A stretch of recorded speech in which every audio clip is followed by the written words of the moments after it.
Good morning everybody. ನಾನು ಗುರು ರಾಘವೇಂದ್ರ ಪ್ರಾಪರ್ಟೀಸಿಂದ ನಂಜನಗೂಡು ಶಶಿ ಮಾತಾಡ್ತಿರೋದು. ಇದು ಒಂದು ವಿಲೇಜ್ ಝೋನ್. ಇದು ಮೈಸೂರು ಡಿಸ್ಟಿಕ್ ನಂಜನಗೂಡು ತಾಲೂಕಿಗೆ ಸೇರಿರುವಂತಹ ಗ್ರಾಮ.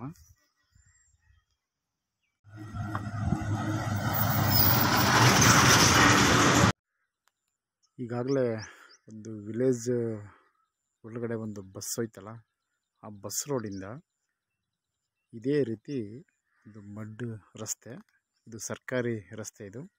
ಸೊ ಆ ಬಸ್ ಸ್ಟಾಪಿಂದ ಇಲ್ಲಿಗೆ 1 ಕಿಲೋಮೀಟರ್ ಆಗುತ್ತೆ ಈ ಒಂದು ಸ್ಪಾಟಿಗೆ. ನೋಡಿ, ಈ ಲ್ಯಾಂಡ್ ಆಪೋಸಿಟಲ್ಲಿ ಈ ಸ್ಪ್ರಿಂಕ್ಲರಲ್ಲಿ ನೀರು ಬಿಟ್ಟಿದ್ದಾರೆ. ಅಂದರೆ ಇಲ್ಲಿ ಸಫಿಷಿಯೆಂಟ್ ವಾಟರ್ ದೇನಕ್ಕೆ ಇದು ಎಕ್ಸಾಂಪಲ್. ಇದು ಒಂದು ಫಾರ್ಮ್ ಮಾಡ್ಕೊಂಡಿದ್ದಾರೆ. ಈ ಫಾರ್ಮ್ ಆಪೋಸಿಟೇ ಮಾರಾಟಕ್ಕಿರುವಂತಹ 2 ಎಕರೆ ಲ್ಯಾಂಡ್ ಇದು.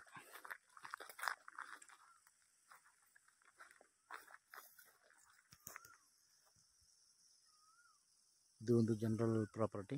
ಸೊ ಟೋಟಲ್ ಇದು 4.5 ಎಕರೆ ಲ್ಯಾಂಡ್ ಇದೆ. ಇದರಲ್ಲಿ 2 ಎಕರೆ ಕೊಡ್ತಾರೆ. ಸೊ ಇದು ಸ್ಕೆಚ್ ಹಾಕಬೇಕಿದು. ಇದು ನಂಜನಗೂಡು ರಿಜಿಸ್ಟ್ರೇಷನ್ಗೆ ಬರುತ್ತೆ. 16 ಕಿಲೋಮೀಟರ್ ಆಗುತ್ತೆ ನಂಜನಗೂಡಿಂದ. ಸೊ ಮೈಸೂರು ರಿಂಗ್ ರೋಡಿಂದ 36 ಕಿಲೋಮೀಟರ್ ಆಗುತ್ತೆ. 36 kilometres from Mysuru ring road and 16 kilometres from Nanjangud.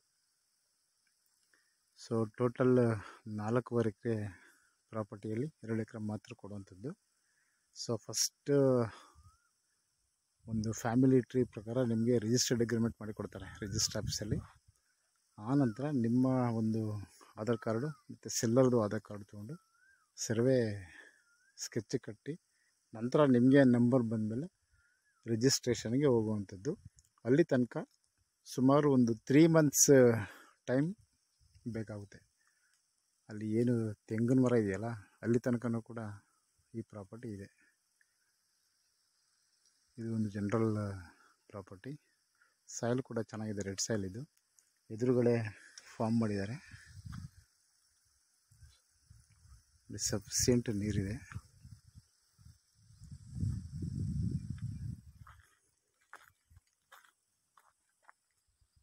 Square ಆಗಿದೆ ಜಾಗ, ನಾರ್ತ್ ಫೇಸ್ ಇದು. ಇದು ಸರ್ಕಾರಿ ರಸ್ತೆ. ಸೊ ಈ ರಸ್ತೆಗೆ ಅಟ್ಯಾಚ್ ಆಗಿ ಇದೊಂದು ಜನರಲ್ ಪ್ರಾಪರ್ಟಿ ಇದೆ. 2 ಎಕರೆ ಮಾತ್ರ ಕೊಡುವಂಥದ್ದು ಅದು. ಸೊ 24 lakhs ಕೇಳ್ತಾ ಇದ್ದಾರೆ 1 ಎಕರೆಗೆ. ಒಂದು 50,000 1 ಲಕ್ಷ ಬಿಡಬಹುದು. ಸೊ ನಿಮಗೆ 3 ತಿಂಗಳು ಟೈಮ್ ಸಿಗುತ್ತೆ, 3 ರಿಂದ 4 ತಿಂಗಳು ಟೈಮ್ ಸಿಗುತ್ತೆ. ಬಟ್ ಈ ಪ್ರಾಪರ್ಟಿಲಿ ಇದು ಏನಿದೆಯಲ್ಲ, ಈ ಡ್ರಿಪ್ ಎಲ್ಲ ಹಾಕಿದಾರಲ್ಲ, ಇದೆಲ್ಲ ತೆಗೆದುಬಿಡ್ತಾರೆ. ಸೊ ಈಗ ಅವರು ಹಾಕ್ಕೊಂಡಿದ್ದಾರೆ ಅಷ್ಟೇ ವ್ಯವಸಾಯ ಮಾಡಲಿಕ್ಕೆ. ಜೊತೆಗೆ ಇದು ಒಂದು 10 lakhs ಲೋನ್ ಇದೆ, 10 ಲಕ್ಷ ಸಾಲ ಇದೆ.